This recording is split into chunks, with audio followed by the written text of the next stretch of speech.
Ladies and gentlemen, RosterWatch Nation, welcome back to the epic RosterWatch Podcast, brought to you by RosterWatch.com. My name is Alex Dunlap, here today with the Trashman. And if you missed yesterday's podcast with our buddy The Siege at The Siege DFS, make sure that you go and download that on Apple Podcasts or wherever it is that you listen. I know a lot of you guys just watch this on YouTube where we're streaming right now, but unable to get that one up on YouTube, but it's definitely on the podcast feed. You can listen on rosterwatch.com or anywhere else. Siege, Trashman, as usual, Siege was absolutely breathing fire yesterday. Do you want to hear some of the just some of the takes? Well, I know he's all in on Jarrett Stidham. All in. He says I talked about him on my second to the last. He said that James White is the skeleton key to winning your fantasy league in 2020. I can't even recite it. I think probably the one that was the hottest was his just complete advocacy for taking Miles Sanders over Ezekiel Elliott in 2020 redraft. Where does the Siege live? He doesn't live. He doesn't live in Philly. I think he lives in St. Louis nowadays. No, he lives in St. Louis. I mean, well, I like Miles Sanders this season. But could you ever take him over? He just said, "Oh, last year Ezekiel Elliott only had 71 targets." I said, "No, that's awesome. 71 targets on top of the just the epic groundwork he's going to get." And Siege just thinks that it's going to be the Tony Pollard show. Thinks Tony Pollard starts to fight in this year. Just very, very, very cockamamie. Our boy Michael Yeager in the 10. I want to play in some leagues with the Siege then. If he's gonna take Miles Sanders over Zeke, I'll pick right behind him. So make sure and listen back to that pod if you get the chance. I'm going to share the screen here and do a quick simulation using version 2.5 of the RosterWatch.com epic magical cheat sheet. This one's picking from the 8-hole. I don't have 2.5 up yet on the site, but I will be getting it up at some point today after we get the podcast done. The tests have been looking really good for this one. This is from the 8-hole. Again, it's a 12-team league, PPR, snake draft. And so let's just see what happens here. Derrick Henry on this team. He hasn't been falling to 8 very often, Trashman. So I definitely enjoy getting him here. And I think I'm going to like this start that I get off to with Derrick Henry and Austin Eckler. He's a particularly safe running back. Yeah. Let's see here. We get to Odell Beckham. We'll see here. Maybe we get a couple of wide receivers here at this turn. Yeah, we do, which I love. So starting out with a nice, well-rounded first couple. Byron and I did some restructuring to make it a little bit more well-rounded and less running back heavy. I like the running back heavy. I like running back heavy. Well, we're about to get another running back here in Jonathan Taylor, and I've noticed that I'm getting him more and more often, Trashman, and I'm not sure how much I really like it. Speaking of Miles Sanders, it sort of reminds me of maybe that's going to be the track that Jonathan Taylor takes this year is Miles Sanders. So you're off of Jonathan Taylor now. You were so hot on him. Not in Dynasty. But I worry a little bit. Yeah, I mean, I was low on him, and I worry a little bit like the market's kind of come to me on it, and that could be something that I need to address. Another guy I don't like really taking here is David Montgomery, but as your running back 4, it would seem to make a lot of sense. And see, Trashman, as things go along here, we're staying fairly running back heavy because Kareem Hunt, we're going to get him here in the 7th? Was this pick 7.08, and hopefully the wide receivers will. Yes, we'll get Darius Slayton here. So getting those wide receivers early was actually helpful. It makes this team a lot more well-rounded. Looks like Emmanuel Sanders is going to be around here.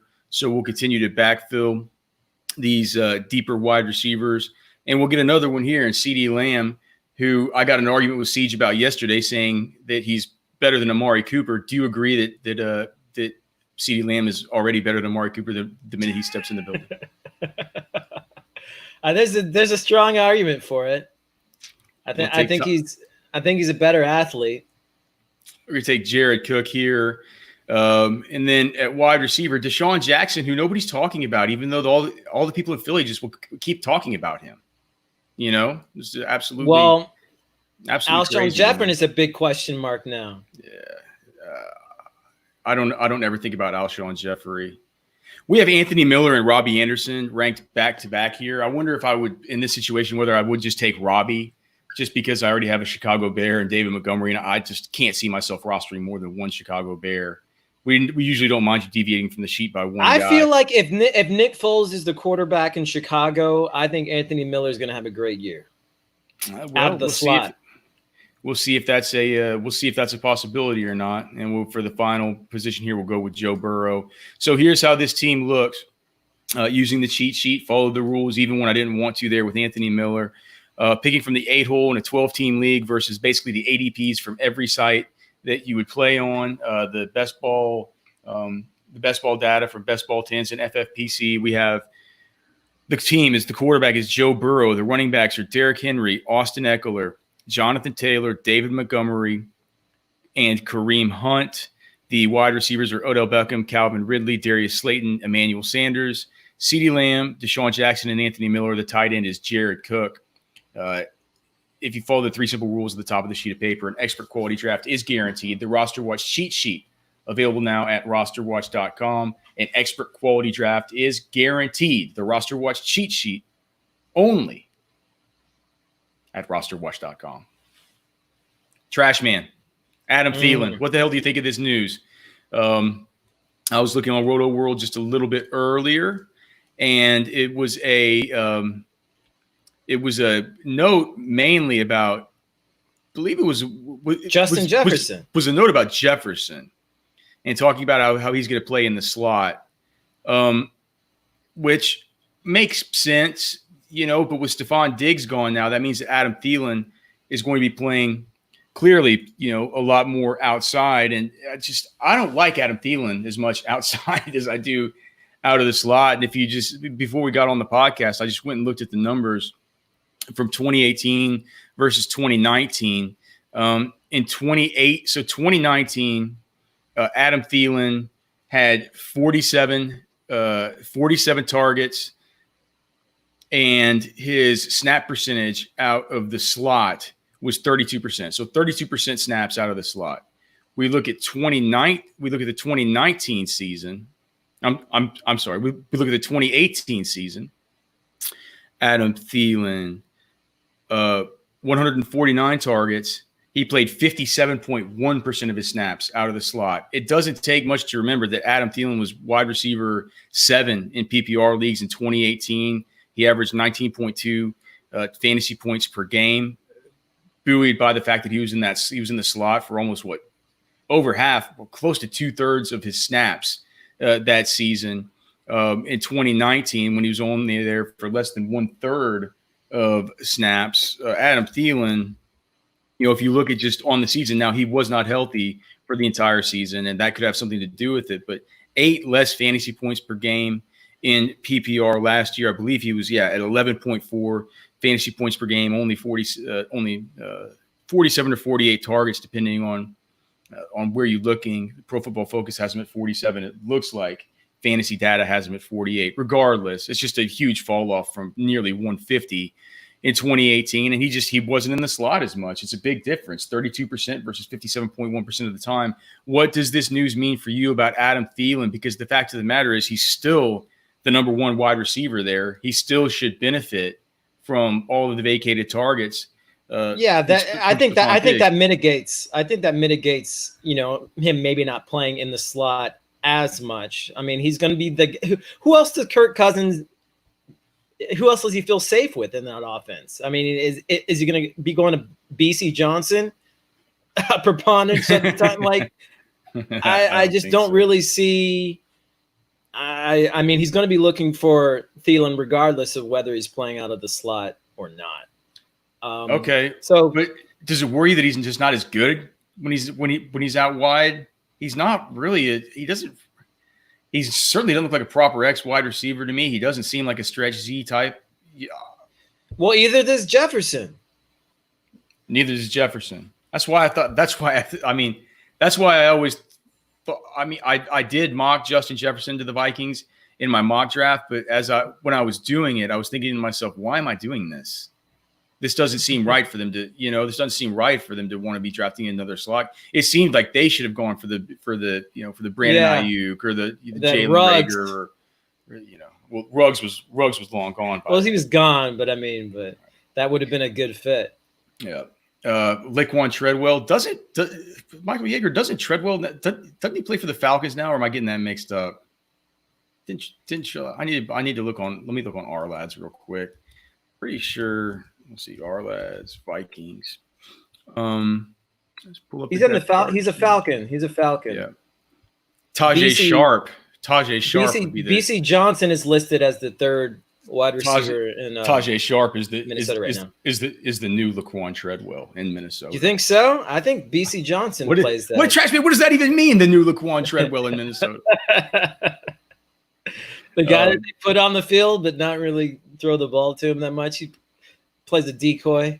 Hey, Ivan, I have a question I'm going to ask you. That somebody asked me this yesterday, and it's a theoretical question, but are we going to have to start thinking about the fact that guys like Zeke Elliott, he's already had the coronavirus?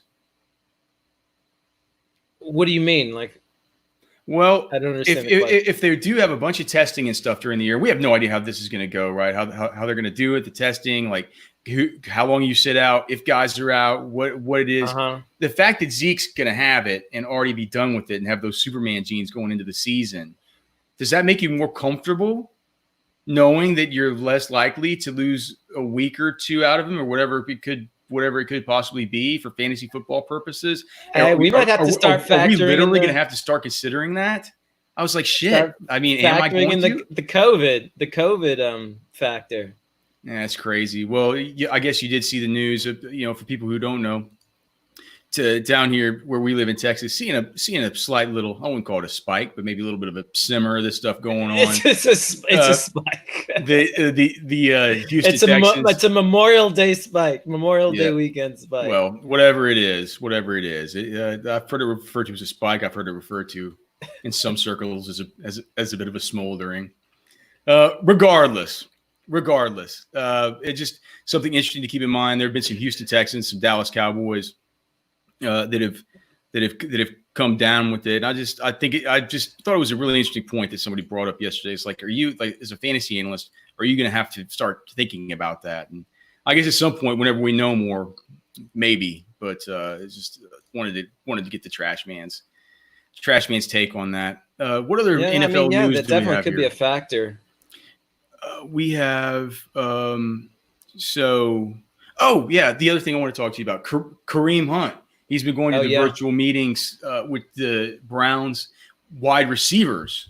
What do you think? What do you think this means?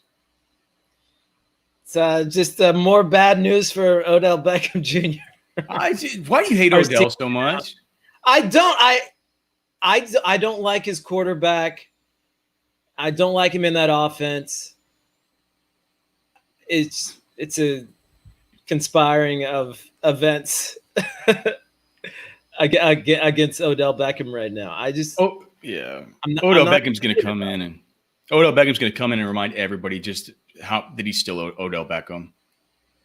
I hope I'm not worried about it, man. I was reading Jay Glazer's mailbag from The Athletic this morning, and that's always a great read for anybody that's like Glazer's. If you read between the lines with some of the stuff he says, you can pick up some good insights from it. But he was just like, somebody asked him the best athlete he's ever been around or anything like that. He's like, oh, it's no question, it's Odell Beckham. Just in workouts, being around him, Odell Beckham's Odell Beckham. Yeah, maybe if you sleep on that guy too much, you're going to get hurt eventually. Maybe Kareem Hunt, maybe it has something to do with Landry and his hip injury. Maybe he's maybe they're a little bit worried about him being there for the start of the season. Yeah. Let's see here. We have some. Well, look at this. Comments. Michael Yeager saying Sharp can play a little more than Treadwell. It sucks in Arizona. We got some people saying fake news. Arizona's the worst state right now. Hashtag I think Texas is the worst state, is what he was saying. I'm not. Or maybe I don't know. For about that. Will Kareem Hunt have a dual position RB / wide receiver in fantasy? No, he'll be a running back. That says running back / kicker. So you get take over the kicker job too. From, what's his name? Who's the OU kid that came in with Baker, like Austin Cyphers or whatever his name is? All right. Not really too much other news in those, Trash Man. Not that I really care about or care to get into.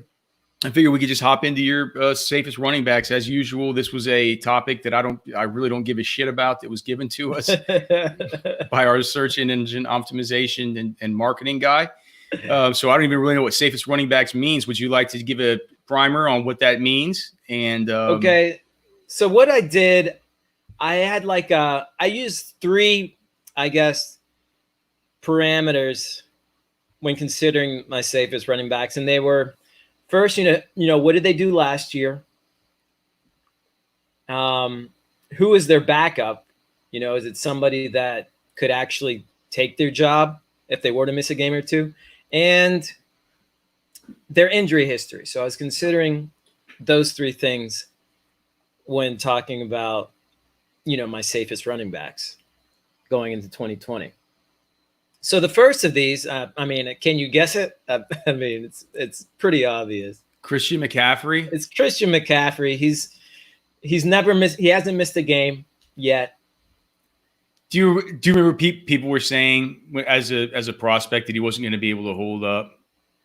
He wasn't going to be able to hold up between the tackles. People were literally fucking skewing David Gettleman for saying that he was one of the best between the tackles runners he'd ever seen in his entire career. People are like, "Are you kidding? You're going to expect him to do that at the NFL level?" And all that. That's just McCaffrey. Yeah, McCaffrey. Well, it was unexpected. McCaffrey over the last He's a tough kid, man. You get around him like that. That's it. Well, but when you think about other players with similar profiles, like who is the closest player you think to Christian McCaffrey and just his player profile right now? Like Marshall Faulk. Oh, okay. I think Marshall Faulk's. Is McCaffrey as big as Marshall Faulk was? Close. Okay. Similar enough. McCaffrey's swole, dude. Whenever you're next to McCaffrey, you realize that this isn't some twerp. Like, most people don't ever get next to Christian McCaffrey. He's hard to get close to. Hard to get a hand on. Can you believe over the course of the last 2 seasons, Trash Man, that Christian McCaffrey's gotten you basically 60% of the 56.25% of the time, he's gotten you over 25 points in your PPR league. 56.25% of the time. Harkens back to when LaDainian Tomlinson was running the league. Do you know what it harkens back to? All the way back to 2019, whenever Kenyon Drake moved to the Arizona Cardinals. It's true, but Kenyon Drake actually isn't one of my safest running backs. I have right now. No, he has a ton of upside, but he ain't safe, especially now that you're having to take him at the end of the first round. Yeah. Then my next safest running back. Well, and I wanted to talk about Christian McCaffrey and just his backups. Can you even name who his backups are off the top of your head? Yeah, Reggie Bonifon, Jordan Scarlett. That's all I can think of. Okay. There's one more. Is Alex Armah still on the team? It's Mike Davis. Oh, okay. But like you say, none of these guys are threats to Christian McCaffrey's workload. And even if McCaffrey was to go down, it would be a combination of those guys taking the lead there. So it wouldn't be an issue with Christian McCaffrey coming back. Matt Rule has brought in Joe Brady, the architect of the best college offense I've ever seen in my entire life last year. One that made Clyde Edwards-Helaire into a first-round pick to the Kansas City Chiefs, but just mainly because of his work in the receiving game. Yeah. McCaffrey is safe. Byron is talking about how he thinks in the standard sheet that he's going to have Saquon Barkley at number 1 this year, and was asking me if I would even think about it in PPR. I was just like, absolutely not. So what is he basing that on? I think he hates. He likes being a contrarian. Well, he says people can listen back to that podcast. I think it was like number 248 or something. But he had some solid points. I think, the one that was interesting to me was that he thinks that Teddy Bridgewater is a horrible screen game quarterback. He thinks that that the volume will be brought down this year, and he just thinks that what's been done around Saquon Barkley is going to help him immensely. He thinks Saquon Barkley is going to have a monster bounce back, and he'd rather be ahead of it. Fair enough. I'll have to look into that. I'll have to look and see what Teddy Bridgewater did with Alvin Kamara. We have a couple questions here. We have Josh. People are asking about Josh Jacobs. Are you going to talk about him and whether or not I don't think he's safe. Not he wasn't one of my safe. Juarez, your problem. I think this is probably the same Juarez your problem from over on OB. Is DeAndre Swift now a threat to Kerry? As soon as they called his name. Yeah, he was a threat before they called his name. Before the commissioner even got the D out of that. He just the minute he said Dion, at that minute Kerryon was absolute toast. Yes, it's a giant threat. But do you know what? It's also a. I mean, Kerryon Johnson's a threat to DeAndre Swift for fantasy. They're all threats. Yeah. Matt Patricia's a fucking threat to all these assholes. Yeah. Kenny Golladay, although Kenny Golladay might be the safest wide receiver in the league. That's not true. That's not true at all. I don't know. I think for the price you pay as far as their ADPs, league leader in touchdowns last season with Matt Stafford only playing 8 games. Can you imagine if Matt Stafford plays a whole season with Kenny Golladay at this point? I would rather Galladay's as safe as they come. For their prices, I would rather have Marvin Jones just a whole lot later. Hold on. Seriously? Yes. Well, hold on. Let's see. We were looking at the receiving. Hold on. The receiving touchdowns, or what are we looking at there? Who? Golladay really had I didn't know. I forgot he had 11 touchdowns on only 116 targets too. Yeah. Yeah. That's interesting. Diggs better or worse in Buffalo, Trashman? Hepatitis D asks. The answer is much worse. It's gonna be. I don't think it's gonna be much worse. It's not gonna. I don't think it's gonna be as good, but I don't think it's gonna be much worse. Samir Ahmad asks, "Are you lower on Miles Sanders now with the Brooks?" He means Brandon Brooks, key offensive line injury. Any lower on Miles Sanders? What do you think? Miles Sanders can make his own. He can create his own yards. I think that. Miles Sanders is just such a fascinating topic, Trashman, because, Siege was telling me that in these FFPC drafts, I have not seen it in any of the best balls I've done, but he's talking about in these FFPC drafts, Miles Sanders going at like number 4, number 5, and number 6. That's how we got into the Miles Sanders versus Zeke talk, where he just people are just seeing that he doesn't really have competition in the backfield. They didn't add anybody to the backfield yet. I get it. I think that somebody will get added, though, at some point. They've been fervently committed to a committee there under Peterson. And I look, he was at 15.8 something touches, 15.6, 15.8 touches per game last year. I think a modest bump up probably should be expected. 18 touches or something out of Miles Sanders. I like it. Now, is that something that you're going to be wanting to go to the upper reaches of the first round to go up and acquire in some kind of contrarian fashion? I'm not sure that I am. I love Miles Sanders. I thought he was great. I definitely think he's the Eagles' answer in the NFC East to Saquon Barkley. Those two players are a lot alike, not even considering the fact that they both came from the same school and the same system, and they played very similar roles. I love Miles Sanders. I think that.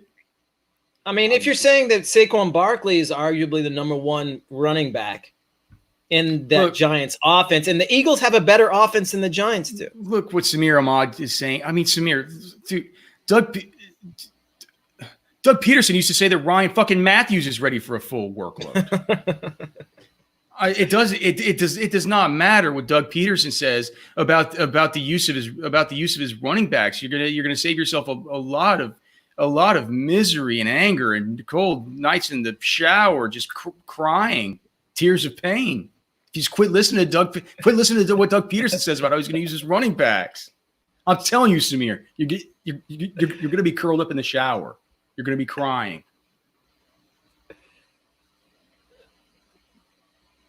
Predict Odell's numbers this year. Well, there's one more question. Predict Odell's numbers this year after a disappointing 2019. Was his numbers just for fantasy points per game, or just his overall numbers? I'd say,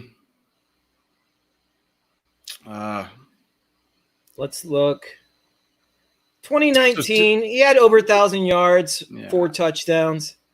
He's gonna catch 1,000 yards and 5 touchdowns. Just over 1,000 yards and 5 touchdowns. He's gonna catch 20 more balls. He's going to, so it could be like 95 catches. He'll go for 95 for 13. 95 catches. That would be the third highest number of catches in his career. Yeah, he's gonna have a big monster season. He'll have as many catches. All right, let's say 90 then. 90. Between 90 and 95 catches. Between 5 touchdowns. I should just get the projections pulled up. 5 touchdowns. I'll say between 1,100 and 1,300 yards, and I'll say think Austin Hooper being there hurts his touchdown upside. I'll say 7 touchdowns. That would be the most he's had in the past 4 years. He's Odell Beckham. He's Odell Beckham. He's coming into his prime. Okay. He may be coming into his prime, but Baker Mayfield, I don't think he's the answer. I really don't. Samir Ahmad is sad about having to cry, having those shower tears. Number of games. I like a cold shower. Wakes you up. I don't know. Look, man, I don't think that they're going to be as dysfunctional this year. I think that the running game is going to get going this year, and I think that as counterintuitive as it seems with the Vikings being as run heavy as they were last year. So you think Kareem Hunt playing at the wide receiver position now this year is going to increase Odell Beckham's chances of having a blow up year? I mean, yes. How are you going to stop all these guys, trash man? How are you going to stop him? I'm just saying he's not going to have the amount of opportunity that you think he's going to. Why would you not take Odell Beckham at the 3-4 turn in fantasy football in a PPR league, trash man? Why would you not do that every day that you possibly could? Because I could take Jarvis Landry 5 rounds later. Okay. Look, man, I'm not going to get into this whole thing with Jarvis versus Odell Beckham with you. It's a trashy discussion. Safest running backs. Trashy but true. Okay. Zeke is my next safest running back. He's safe. Only missed, well, if you don't count the season where he had the holdout. He only missed one game in 2018, only missed one in 2016. You don't have to tell people why Zeke is safe. He probably is the best touch floor from a rushing perspective in the whole league, unless you're Siege. You think Tony Pollard's going to come? Well, I was going over those parameters I was talking about though. His injury history, his history of missed games, his usage, and then his backup. And his backup's Tony Pollard, and Tony Pollard is decent. But you're gonna set fantasy Twitter on fire by saying he's just decent. Everybody thinks that he's the second coming of O.J. Simpson. I guess I didn't mean to say like the second coming of what that means. The second coming of Walter Payton. Sorry, that's a loaded statement. All right, after Zeke, it's Joe Mixon. Safe, huh? Even you're not worried at all that he's going to hold out? Joe Mixon? That was something Siege talked about yesterday. He's a sneaky kind of holdout risk. No, I'm not. I'm not afraid of Joe Mixon holding out. All right. Tell us why you think he's so safe. Who else do they have to pay there? What? Who else do they have to pay there? Well, I'm talking about Joe Mixon wants to get paid. Joe Mixon wants to get paid. Right. I'm saying the Bengals have money, and I think they're willing to spend it. The Bengals. Hold on. Did you just say something that I've never heard in the same sentence? Bengals, money, and willing to spend. Never heard those things. Never heard those things all put together, strung together in one same sentence. It's like, I don't know. I mean, I like Mixon too. I'm getting him in a ton of these drafts. I was just wondering if you took that into consideration. I think that kind of makes him a little bit rookie quarterback. Rookie quarterback who's going to need all the safety blankets he's getting. Rookie quarterback who's probably going to start from week 1. That running game is going to be as important as ever. Samir Ahmad must have missed the beginning of the show because he's asking his Pollard to must handcuff for Zeke in that offense given COVID uncertainties. That's the thing about Zeke. There aren't going to be any COVID uncertainties. I don't think. Zeke has the coronavirus. He's gonna I don't think he's going to catch it again.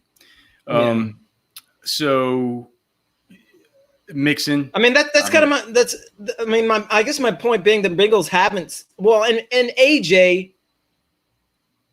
And AJ, I mean, that was a lost season with AJ Green. Okay, no, I mean, I get it, but the Bengals are cheap. Joe Mixon's going to want to get paid like he's a top 5 back. I've heard his agent talk about this. His agent was a guest on Mike Florio's podcast. Hey, Bill Belichick thinks he's the best back in the league. I don't get dude. Bill Belichick. Do you think when's the last time you believed something that dude said at a press conference? Most of the time. If he lies by omission. Okay. He's still a liar. Okay. I have 2 running backs left on my savings list. The next is Derrick Henry. He's only missed 2 games in 4 years. He is the Titans offense. And Darrington Evans is, for all intents and purposes, a complimentary back. Yeah, but if Darrington Evans were to get the run, he would go big there for a while. It would remind you of Chase Edmonds last year whenever David Johnson went down before the Cardinals got Kenyon Drake in there. Darrington Evans would have that kind of little run for sure. But hey, I agree. Derrick Henry is safe. I mean, that's a Derrick Henry off. It's funny. People have said, I heard, I wish I would have remembered who it was on Twitter who said it, but they said, it's funny that people say that what the Titans need to do is just continue doing what they're doing and just, build around the run and pound people. And somebody tweeted, they're like, that's they have a ridiculous. winning formula. But somebody said that's so stupid. That literally isn't what they're doing. They're building around Derrick Henry. Yeah. It ain't about building around the run. It's about building around that dude. Like he's like a big robot. Like he's like Boston Dynamics built him and put him out there on the field with everybody else, and they're having to tackle this thing that's not even made of the same particles or has to abide by the same the same laws of nature and physics that they physically do. It's a cheat code. It is a cheat code. I have one more guy, and maybe this is probably my most controversial pick of my safest running backs, and it's Todd Gurley. All right. Why is he the safest? Todd Gurley, he's only okay. So he's got these injury, and he actually hasn't missed that many games. If you look at him over the past few years, what I really like about Gurley is that he's only scored fewer than double-digit touchdowns once in 5 years, and that was in 2016. Every other year, he has 10 touchdowns, 19 touchdowns, 21 touchdowns, and even 14 touchdowns last season. So even if he's maybe not quite the runner that he has been in the past, he's going to be used on the goal line, and he's really successful as a goal line runner. I mean, and he's got Brian Hill and Ito Smith behind him, and neither of those guys are the kind of goal line runner that Todd Gurley is. I love it. All right, man. That's good. That's great. I think we can just end it there, man. Thanks to everybody for watching and YouTube.